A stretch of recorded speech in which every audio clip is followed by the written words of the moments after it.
Sabi mo nga nag-tone down ang si Marcos Jr.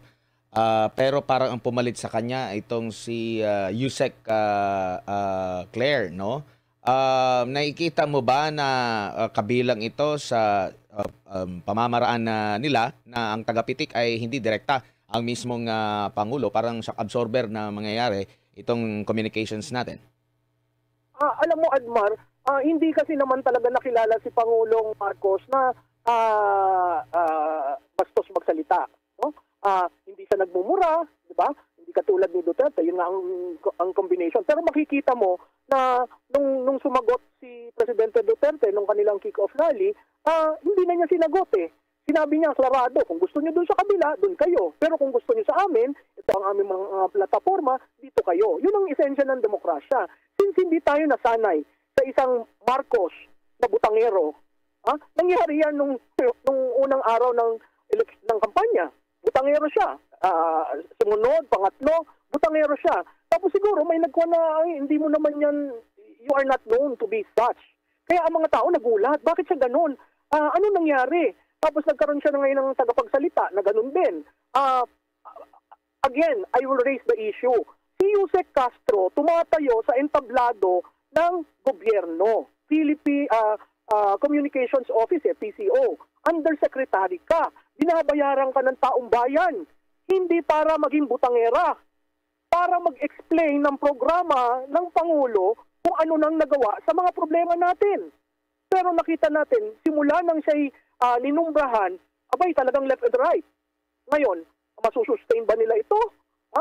Inintroduce siya at the start of the campaign. Talagang strategic yung paggaganyan niya, talagang design nila to be such. So ang tanong ko, ang kampanya ay referendum ng nakaupo. Tuwing nagbubuka ng bibig si Yusek Castro, mas lalong nagagalit ang tao. Diba? Mas lahimutok, bakit ganito ang tagapagsalita? Bakit walang gawin kundi tirahin ng tirahin ang mga Duterte? Makita mo yung pagtira niya eh. Ang layo na eh. Pinabalik niya. So, rine-reverse niya. Her role is to destroy the Duterte name.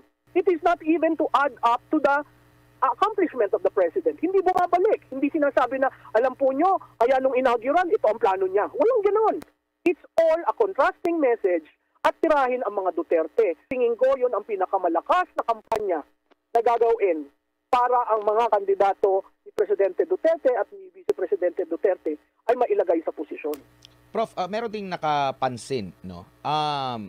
Yung bagong communication official ng ating gobyerno, pag nag-uusapan yung banat, no, sa mga Duterte, lalo sa mga kandidato nito, talagang masidhi siya, napaka-bold ng kanyang mga pahayag. Pero pag-uusang kasalukuyang mga polisiya, mga programa ng gobyerno, medyo yun yung nakita nilang parang pagkakaiba. Hindi ganoon ka-bold. Kumbaga medyo nahihirapan, maraming mga hindi nga niya alam yung iba pang mga pinag-uusapan during sa press conference na iba yung kanyang ibig sabihin dun sa unang mga tanong sa kanya, hindi nagkakatugma-tugma po. Ano pong masasabi niyo po ukol dyan, Prof?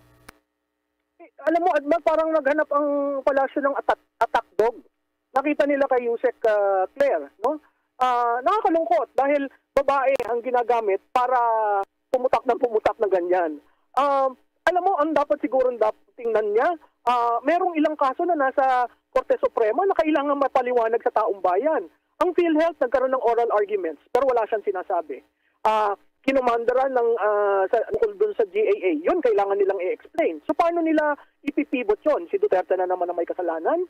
Kasi parang ang default na narrative na ginagawa ni Yusek Castro is blame it on Duterte. Everything, blame it on Duterte. Kaya ako, Admar, kung sinasabi, 3 taon na hong tapos si Presidente Duterte.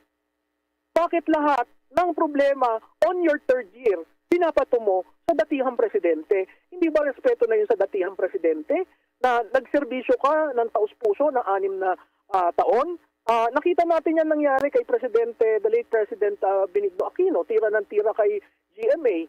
Alam mo siguro among presidents, kailangan ma-appreciate mo. You were leading the helm when you were holding the reins. I did my best, right? At yung sumusunod, kung hindi ko natapos ang aking dapat tapusin, nasa sumusunod para isipin, itutuloy ko ba ito? Ngayon, kung 3 taong kang wala kang ginawa kundi manira ng kapwa-tao, sirain si Presidente. Kaninong kasalanan yun? Kasalanan ni Duterte? Diba? Kaya ang joke parati, kasalanan ni Duterte. At again, uulitin ko, every time you mention the word Duterte, the base gets strong. That is the surest way to wake up the base ng mga Duterte at tumulong sa eleksyon. So, hindi ko alam kung paano pupunta itong kay Yusek Castro kasi wala akong nakikitang from day one, banat ng banat kay Duterte. So, kung ikaw ngayon ang tagapagsalita at may tatlong mga kaso na na sunod-sunod na pag-uusapan, oral arguments sa Supreme Court, paano ka pipivot? Ang may kasalanan si Duterte pa rin? Opo, at nabang niya kasi binansagan siyang attack dog, dumipensa siya at ang sabi niya, ang kanyang ginagawa lang naman daw ay ang pagdepensa sa sinasabi niyang fake news na ibinabato daw sa Malacanang dahil di umano'y naglipa mga maling impormasyon mula sa mga kalaban daw ng gobyerno. Sabi pa nga niya dito, and I quote, hindi ko nga alam kung bakit attack dog ang tawag. Depensa lang naman yung ginagawa natin tsaka karapatan ng gobyerno na ipabatid ang katotohanan. Ang sabi nga rin niya, parang messenger lang salesman na pinapabango ang kanyang mismong mga produkto. Parang meron siyang mga ganun na pahayag po, Prof. Alam mo, Admar, as Undersecretary for Press Officer pa nga ang tawag sa kanya. Ano ba ang Press Officer? Hindi ba to inform? Hindi ka magbibitaw na maanghang at maiinit na salita, pero nagbibigay ka ng datos. Ang datos kasi cold yan. Pag sinabi mo 5% of GDP is used for infrastructure, that is very cold. Pero binibigyan mo ng datos ang publiko na ganun kalaki ang nai-invest para sa infrastructure. Wala akong nakirinig na datos sa kanya. Simula na siya yung nagsalita, wala akong naririnig na to share to the public. Alam mo, may ginawang maganda ang PhilHealth na extend ang coverage. Bakit hindi niya yung pinag-uusapan? Diba? Maraming news na pwede mong pag-usapan, but she chose to use words that are very heated, words that are unbecoming because you are using the podium of the communication office. So it would appear as being part and parcel of presidential communication. Na maling-mali yun. Kasi ang presidente ay hindi lamang leader ng bumoto sa kanya. Ang presidente ay leader rin ng mga hindi bumoto sa kanya. So pag ganyan ang iyong press officer, hindi ba na-alienate mo ang mga Pilipino? Ang role mo, ibigkas niya ng salita. Paggamit niya ng maaanghang na salita, pagtukoy niya sa dating presidente, anong tawag mo doon? Hindi ba yun pagiging attack dog? Ngayon, kung ikaw ay nag-i-inform, di ba? So, on a daily basis, anong nangyari sa presyo sa toll? Anong nangyari sa presyo ng elektrisidad? Di ba? Yun ang tal. Sabihan mo, at ano ba ang programa ng administrasyon? May sinabi na ipa-privatize ang bus lane. Ano ba ang programa doon? May sinabi na magkakaroon ng yung sa Maharlika Fund na kumuha ng pondo para sa isang mining company. Ano ba ang information doon? Diba kanina nakinig ako sa inyo ni Dr. Bato. Diba dapat ini-explain niya rin yun? Ano ba nangyari talaga sa Goldstein? Yun ang information. Yun ang press officer. Kasi isusulat yun. Hindi yung batikos. Kaya makikita mo, iterative ang nangyayari. Yung sinabi niya na maanghang at bastos, sees their lands in the mainstream media. Is being talked in social media.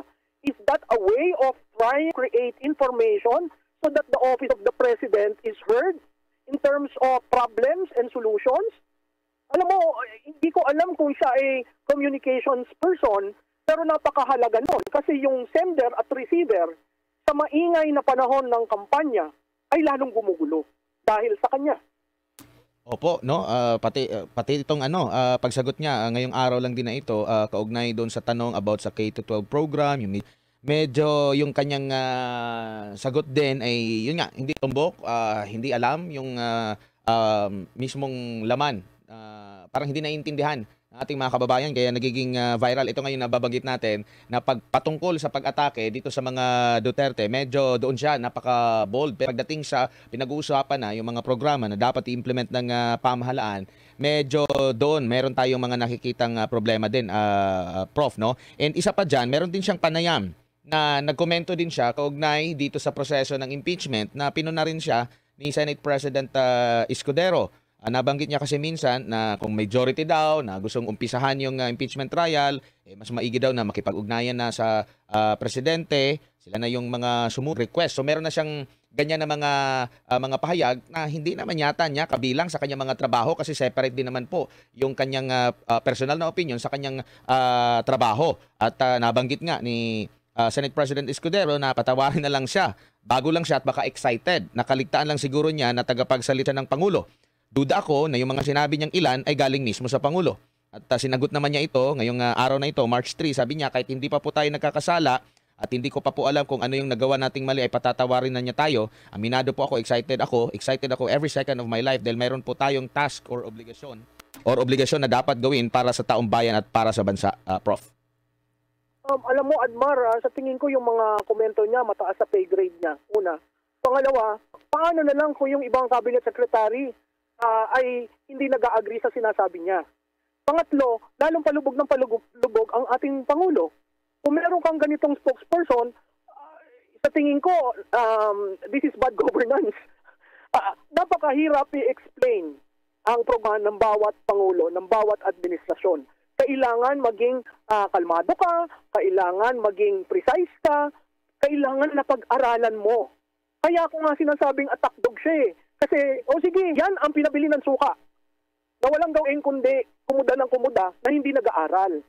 Sayang yon kasi babalik ulit tayo dun sa part ka ng Presidential Communication Office. Presidential.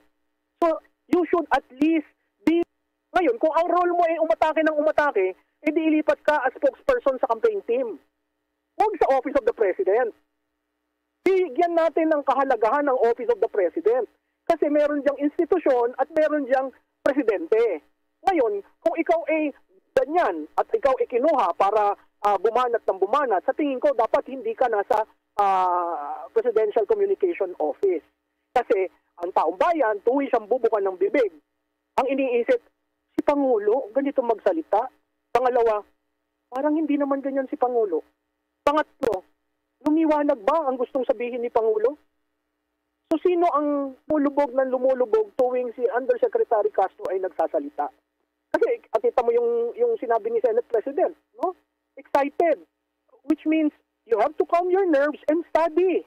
You cannot just be blubbering and hitting everyone. Because definitely for this administration to sing. Example lang po, ma'am, ha. Basahin ko lang yung transcript, ma'am. Dito sa kasi ito tinatanong na yung patungkol sa magiging programa ng ating pamahalaan. Sabi dito ng taga Philstar, sabi niya, follow up lang po, yung K-12 program, may media literacy program and may politics and governance program. But some people don't even know the basic functions of government agency. So, do you think that's a reflection on the effectiveness of these types of education programs? At sabi naman ni Yusek Castro rito, sa mga nangyayari po kasi, minsan ang mga nangyayari sa paligid ay hindi po minsan concern ng iba, di ba? May mga ordinaryong tao na hindi nila concern yung mga nangyayari sa paligid natin. Mas preferred nila na manood ng mga katatawanan, even that will make them happy, that will make them smile. So itong mga nangyayari po sa paligid natin, siguro po talaga mas maganda makasama rin po ito sa pag-aaral ng mga estudyante para maging aware din po sila kung ano ba talaga yung parte ng history or parte ng nangyayari sa atin sa current events po, Prof. Malu. Parang hindi niya alam ang K-12. Diba? Simple, very basic. Second, parang minamaliit ka ang Pilipino. Na ang Pilipino, ang gusto lang yung mga ganyan at walang concern sa mga nangyayari. Hindi ba concern yung presyo ng bigas? Hindi ba concern yung presyo ng sibuyas, bawang, kamatis? Diba? Hindi ba presyo concern ng mga Pilipino yung kanilang kalusugan? So, sa tingin ko yung worldview ni Yusek Castro napakaliit na ang tingin niya sa mga ordinaryong mamamayan ay pangkwan lang kayo, pang entertainment. Maling-mali naman po yun. Opo. Prof, siguro bilang panghuli dahil labanan ng mga impormasyon at sa huli ang taong bayan po ang magtitimbang po talaga dito. Payo na lang po sa ating mga kababayan, lalo't sa kasalukuyan tuloy-tuloy pa rin po yung kanilang pagsasala sa kung sino ba yung ihahalan nila at pagkakatiwalaan nila ng Pilipinas. Okay, Admar,